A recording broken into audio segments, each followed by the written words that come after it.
Welcome in to Locked On Knicks. Alex Wolf here, and the second round of the FIBA World Cup is set. Jalen Brunson, Josh Hart, and Team USA are on to the second round. So is RJ Barrett and Canada, and both have a pretty good shot, it seems like, to potentially win this thing. But could they meet in the finals? I am going to get into all the machinations of how that might be able to happen. Plus, I will inform you of almost every former or potentially future Nick that is still playing in this tournament. It's all coming up next on Locked On Knicks. You are Locked On Knicks, your daily New York Knicks podcast, part of the Locked On Podcast Network, your team every day.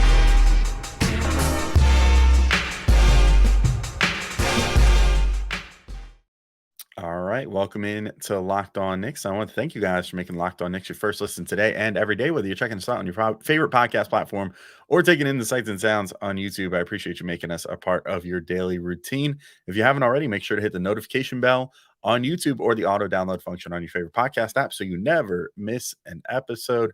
And if you want to keep the conversation going with Gavin and I, you can check us out on Subtext. It's a brand new thing where you can converse with us right with just your phone and texting. It's pretty cool. So definitely check out Subtext as well. There's details in the episode description. I'm Alex Wolf. I'm editor-in-chief of Knicks site, The Strickland, which you can find at strick.land.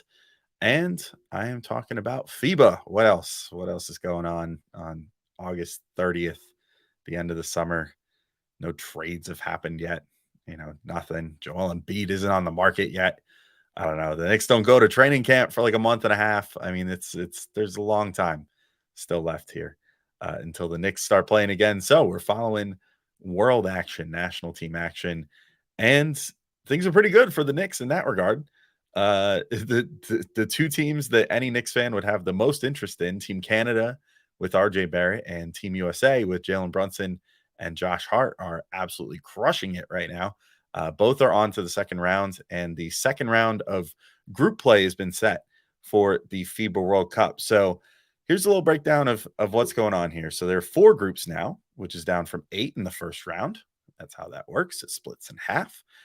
Canada was tops in Group H, and they went 3-0 with an average margin of victory of 37 points against Lebanon, France, and Latvia.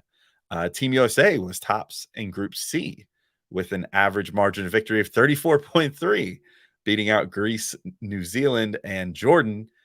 Shout out to Kobe Hollis Jefferson, Rondé Hollis Jefferson, going absolutely crazy for Jordan. That was a fun story of the first round.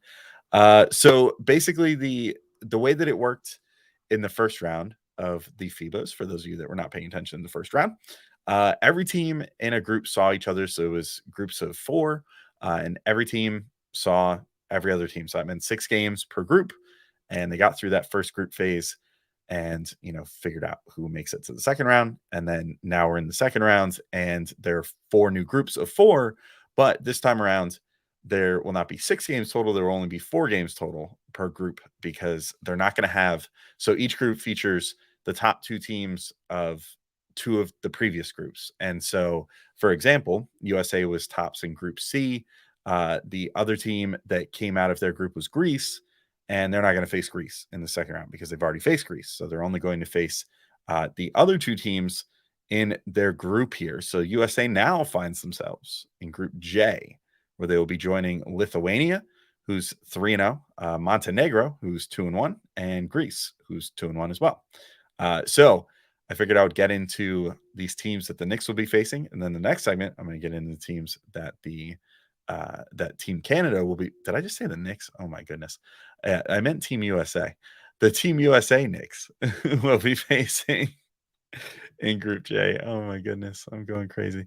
And then Canada will be facing, I'll be talking about in the next segment. But first off, in this grouping here, the Team USA finds themselves facing Lithuania in this one. Lithuania went 3-0, and they have a ton of Knicks connections if you guys are interested. They're also traditionally, I just feel like, always a really sneaky good international team. Lithuania, they have, seems like, a very large presence of players that make the NBA at least, and then a bunch of guys that obviously play overseas, either, currently or did before they, come to the NBA or whatever. But there's a lot of Nick connections on this team. I had no idea. I did not think about how many Lithuanians have played for the Knicks. Kind of wild. So first off, we've got Knicks legend Mindaugas Kuzminskas, second in scoring on this team at 12.3 points per game. And he is also tops in, and I'd be lying if I knew how this was figured out. I don't know if it's just like on off or some form of plus minus or something, but the FIBA's had this like efficiency rating that they put on everything, and it confused me. I almost thought that Kuz was leading the team in scoring, but it turns out he's not leading them in scoring, but he is leading them in efficiency, whatever that efficiency number is. I don't think it's PER. I don't think the overseas they're using PER still. At least I hope not. But anyway, he's second on the team in scoring at 12.3 points per game. And then we've got future Nick, hopefully. I mean, as of right now, they just own his draft rights. Don't really see a clear path for him getting over just yet, but they have Rokas Jokubaitis, and he is crushing in this tournament. He's averaging 12 points per game, which is third on the team, and a team high 5.3 assists per game. But that's not where the Nick connections end. There's also Ignas Brazdeikis on the team. He's averaging about 9 points per game.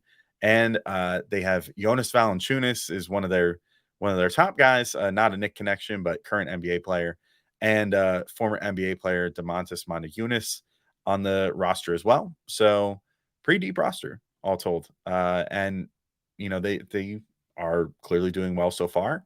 I don't necessarily think that I see them beating Team USA, but I think they're a sneaky good team. I think chances are great that they end up being the second team. So basically what's going to happen here is once we get to the end of this group phase, the top two teams of their respective groups are going to advance to the final tournament bracket, which I'll break down in the final segment and give you guys the machinations of how Team USA could potentially face Team Canada, and we could have an all Knicks final. But as of right now, yeah, I think Lithuania probably has the best chance of being the second team on this one. Or if they really go crazy and can upset Team USA, they might come out as the one seed. I kind of doubt it though. So Montenegro, moving on to the next team, they have Nikola Vucevic. That's about probably the only guy you've probably heard of on their team. He's doing great though. He's averaging like 20 and 8 or something, and really is carrying that team from what it seems like. But if I had to guess, I mean, granted, it's not a huge maybe he powers them over like Greece, but I don't think it's super likely that unless they score a big upset against either Team USA or Lithuania that they end up making it out of this stage. And then the Team USA is not playing Greece, but for anyone who cares, Greece is missing Giannis, obviously, which is why they're probably not higher on this, as a seed in this whole thing, to be honest. But they do have some NBA talent. They have also some Nick connections. So if you decide you want to go in and watch them just for some current, former, or never could have been Knicks, you could see Kostas Papanikolaou, who is a rotation player there, averaging about 7 points per game. Famously was drafted by the Knicks and never actually played for them. And then I think had his rights traded to Portland for, man, I forget what deal that was. Was that in the Felton deal? I think that was, oh man, maybe. He ended up in Portland somehow, I'm pretty sure. And I think that's where he wound up signing his first NBA contract. And then I think he only played in the NBA for a couple years. And I think it was for Felton prior to the 12-13 season. I could be wrong about that, but I'm pretty sure that was it. So, a little bit of Knicks history there, and you can see him all grown up playing for Greece right now. And, of course, you can see Giannis's brother, Thanasis Antetokounmpo, who is a former Knick and who is playing for them currently, and apparently could have almost been a Knick if you listen to him. He had a quote the other day that said, like, the Knicks came calling, but I decided to come back to the Bucks. But, the Knicks were offering me, like, playing time. I'm like, I don't know about that, Chief. I don't know where he would have fit in this Knicks rotation unless they saw him as, like, a backup 4 or something, but whatever. Also, random tidbit, former Stephen F. Austin, March Madness Cinderella story, Thomas Walkup is on the team for some reason. I don't totally know what he's doing there, but I think it's that he's he plays in Greek leagues now and has certified himself as like a Greek citizen or Greek national or whatever the terminology is. But whatever. If you remember, like me, I saw his name and I was immediately like, I remember him. He was on that Stephen F. Austin team that did really good in the tournament a couple years back. So cool. He seems like he's doing pretty well for them right now. He's leading them in assists, I think. So that's cool. Anyway, so we've gone through Team USA's path to potentially get to the next round, but let's take a quick break and come back and then talk about how Team Canada could potentially make it. But real quick, I do just have to remind you all that today's show is brought to you by FanDuel Sportsbook. And if you're thinking about skipping 30 seconds, don't, because this is a really good deal. Get ready for the NFL season with incredible offers from FanDuel, America's #1 sportsbook, because right now new customers can bet $5 and get $200 in bonus bets guaranteed.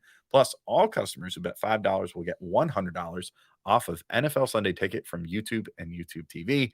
So if you're, counting on your fingers and toes there, that means that if you spend $5 and place a $5 bet, you can get $200 in bonus bets, $100 off NFL Sunday Ticket. That's $300 worth of stuff for $5. That's like a pretty good return on investment. You're not going to get that in the crypto market or anything, but you can get it on FanDuel. Now is the best time to join FanDuel. The app is easy to use, and you could be on everything from spreads to player props and more. So visit FanDuel.com/lockedon and kick off the NFL season with an offer you won't want to miss. FanDuel, official partner of the NFL. All right, and I'm back in, continuing this breakdown of what the Knicks that find themselves in the FIBA tournament here could do to potentially meet up in the finals. And there is a world where maybe Team USA could meet Team Canada, and we could have an all-Knicks final, which I'll get into in the next segment. But first, I got to break down Canada's path to potentially getting there. So Canada now finds themselves at the head of Group L. Hold that L, with Spain, who is 3-0, Brazil, 2-1, and Latvia, who is 2-1. So Spain has a really big Knick connection. So that's the other like top seed, if you want to call it that.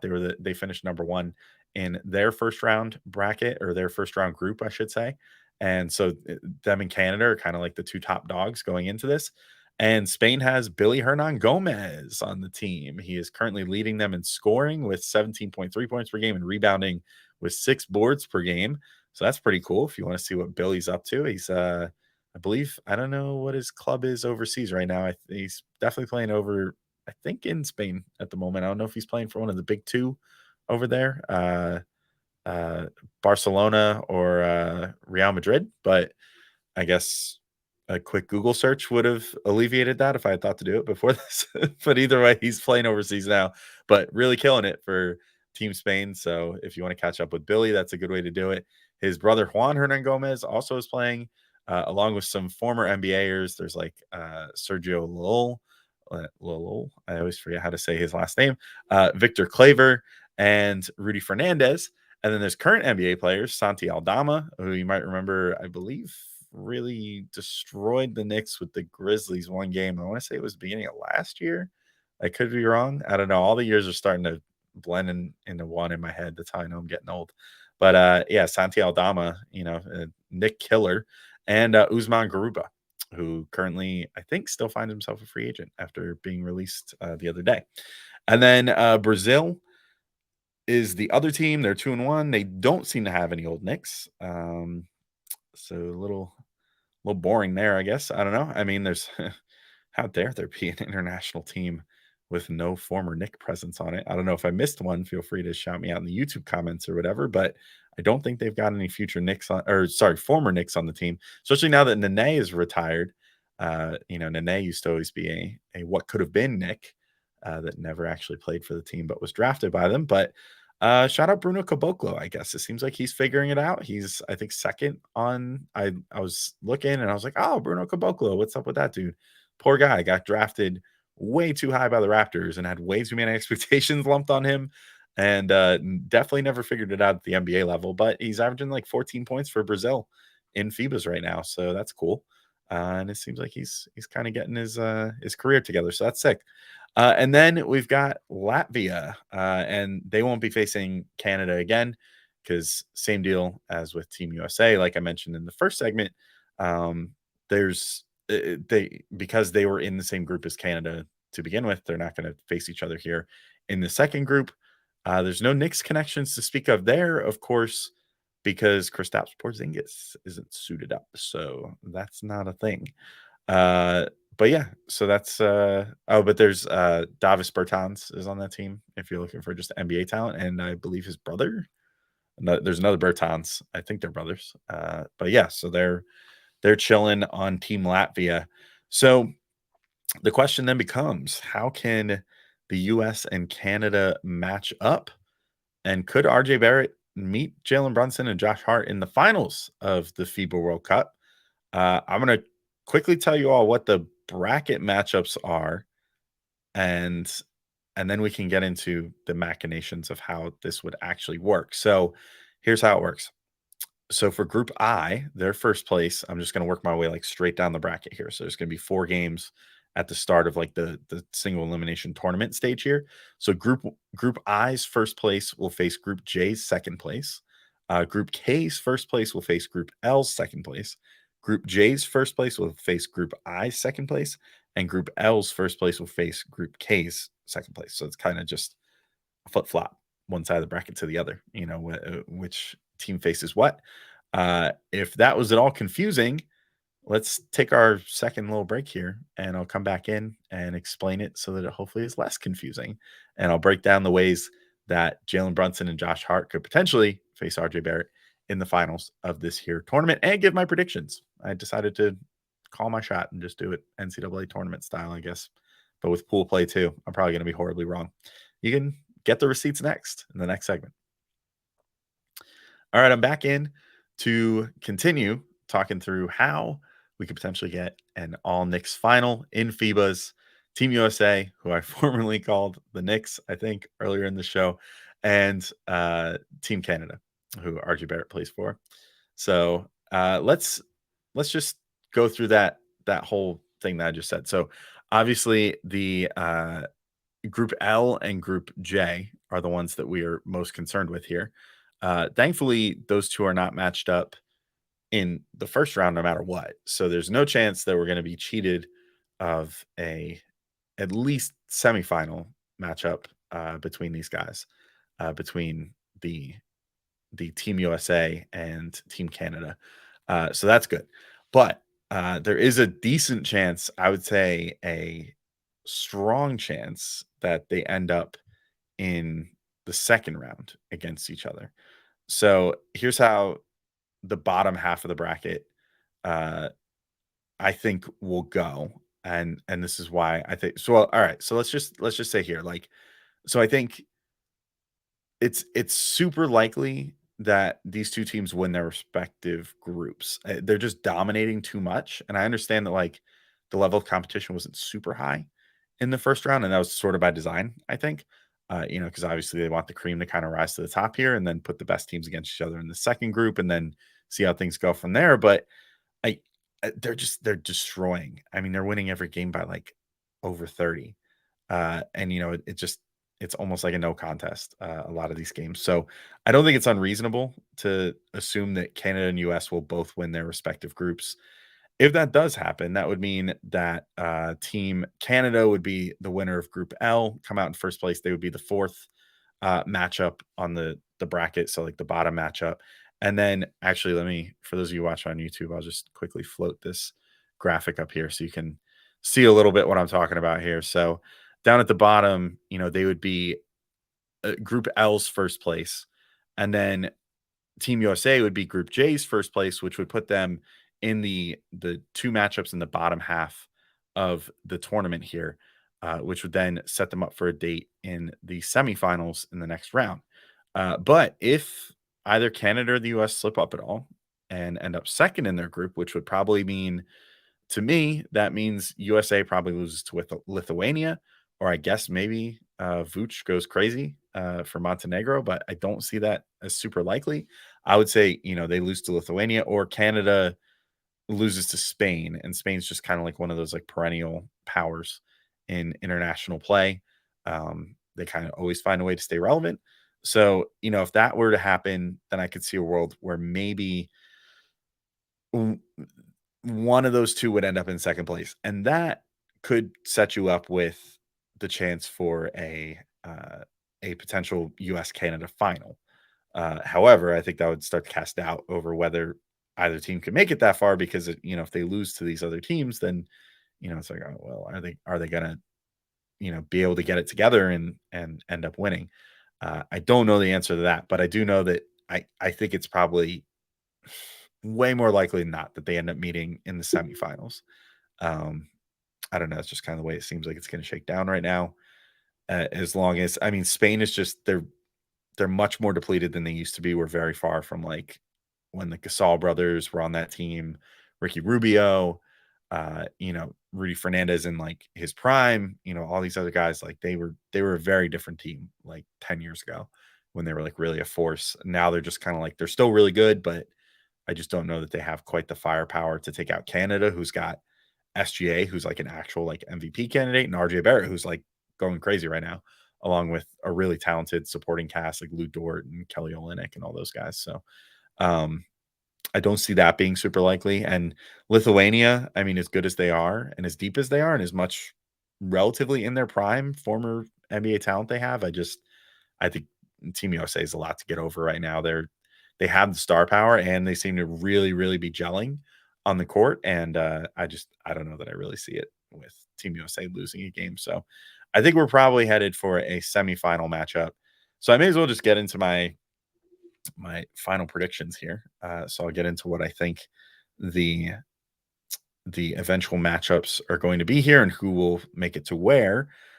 So I think in the top half of the bracket, we're gonna have the I1, the team that was first place in I. So I'm just gonna refer to them that way. So I1 Serbia versus J2 Lithuania. I actually think Lithuania. I think I've been making a pretty strong case. Like they're a really strong team. Probably also just looking with Knicks colored glasses right now and wanting Rokas Jokubaitis to make it to the next round as well. But I think Lithuania is really, really good. I think they kind of are in a tough spot being put into the same group as Team USA in the second round. But I think that they could come up with what I think, in my eyes, would be the lone upset in the final like tournament style bracket. So I have them beating Serbia, and then I have Slovenia beating Spain, who I think Spain will be L2 and Slovenia will be K1. So the first place of the K group. I think that's pretty easy. It's Luka Doncic. I mean, that's a pretty easy call. I think he's going absolutely crazy. As great as Luka is in the NBA, he somehow finds even a better gear in international play. He's just crazy at that level. So I think that he ends up propelling them past Spain, and then I think Slovenia and Luka end up against all odds beating Rokas Jokubaitis and advancing onto the final. And you get Luka Doncic in the final of this tournament. Then the bottom half of the bracket, I've got Team USA as the J1, beating Dominican Republic, who I think will be the I2. The I grouping did not inspire me a ton. So I kind of I looked at it and I'm like, I think that the Dominican Republic holds on. Cat's been doing pretty well, and Karl Anthony Towns, he's on that team. Former Knicks summer leaguer, Gene Montero, former Seton Hall standout. For those of you that are New Jersey people like me, Angel Delgado is on that team as well. So, I mean, they got a pretty solid roster, but I don't think that they would come close to beating Team USA. One star does not beat as many stars as Team USA has. Now, granted, the only thing they can maybe throw a wrench in that is if Cat is able to get Jaren Jackson into some foul trouble, but I don't think that I see Triple J having that happen. I think he'll play pretty under control. He's been really good so far. So I think Team USA pulls out the win there.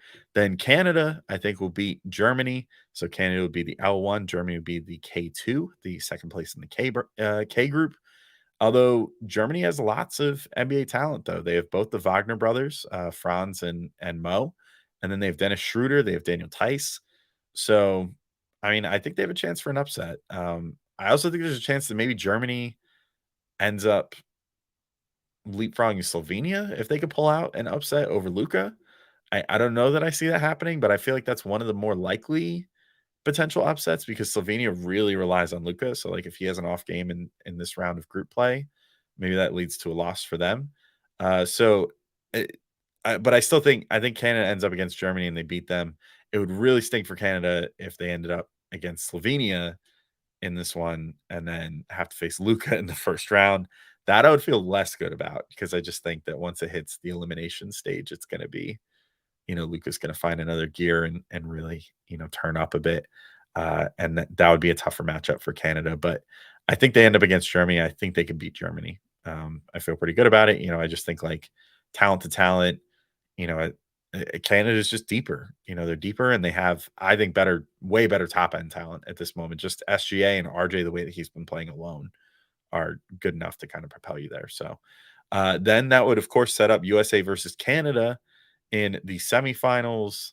I've got Team USA. I've got Brunson and Hart over RJ in this one. I mean, this would be a huge moment for Team Canada, though. I mean, Team Canada has always been the team that's like 2 years away from being 2 years away.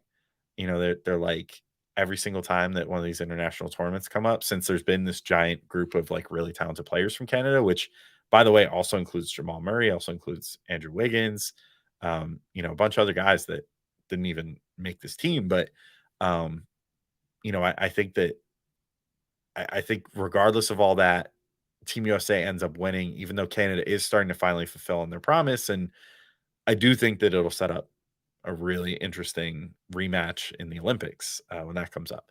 So that'll be something to watch for sure. But yeah, I think Team USA makes it to the finals to face Luka Doncic, and then in finals, I think Team USA beats Slovenia. I just think again, with Team USA, it kind of always just comes down to like it's just an overwhelming amount of talent on the team, even this team, which is like doesn't even seem like it's necessarily the most star-studded team that the United States could put together by a long shot.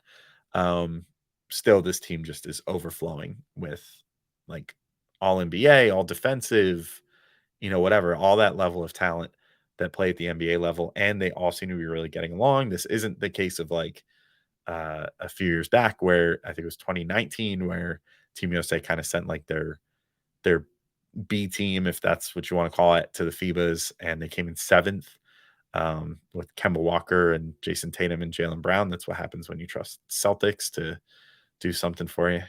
You gotta trust the Knicks. Come on, and Anthony Edwards. But yeah, I just don't see them losing to Slovenia because they have enough defensive talent to contain Luka. And once you take Luka out of the game for Slovenia, I think you're in good shape. Hopefully it'll come behind a good Josh Hart defensive performance on Luka, but I think it's most likely that they would have Mikal Bridges on him. But either way, I think Team USA pulls it out. And I think in the third place game, this would be really interesting, actually, if this happens the way that I say. From a Knicks fan perspective, if it's Canada versus Lithuania, again, you get some more Rokas Jokubaitis. I'm hoping for lots of Rokas to end this tournament. So if you can have Canada versus Lithuania for your third place game, pretty solid from a Knicks fan perspective. I think Canada would win that one. I really do think like this FIBA is starting to set the table for the fact that like I think Team Canada and Team USA are going to be battling it out for a pretty long time with their rosters because they both have super young rosters that are really talented and that are really proving themselves on the international stage. So we'll see how that all goes in the end. But that's for tomorrow. For today, we wait and we see how this all goes. So thank you all for listening and keep it locked here. We'll have more FIBA coverage as stuff comes up, and also check out Twitter and YouTube community tab because we're playing a new game this coming week. We're going to call it Grade Your Take. So we're going to ask for your guys' takes and then we're going to grade them as part of the show. So I don't know if I'm hoping we can film multiple episodes with it because I love taking fan submissions of stuff. So, and it's something a little different than your standard mailbag. So definitely check us out on Twitter or check the YouTube community tab and make sure to, comment on that. Let us know what your hot takes are for the Knicks this coming season and we'll grade them. But until next time, thank you all for listening and I'll talk to y'all soon. Peace out, everybody.